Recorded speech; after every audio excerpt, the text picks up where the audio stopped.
Hello IT family, ఎలా ఉన్నారు friends?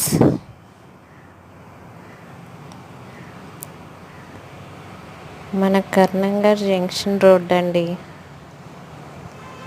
అవును, మీరు మన కాకినాడ వాళ్ళు అయితే ఇక్కడ వీరకమల్ థియేటర్ ఉంటుంది కదా, అందులో మీరు ఏ సినిమా చూసారో నాతో కామెంట్లో షేర్ చేసుకోండి ఫ్రెండ్స్.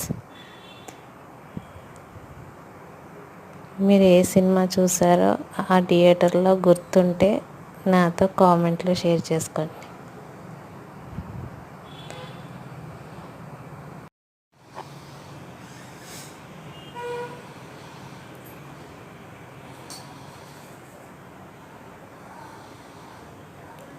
వీరకమల్ థియేటర్ ఇదిగో, భలే ఉండేది కదా.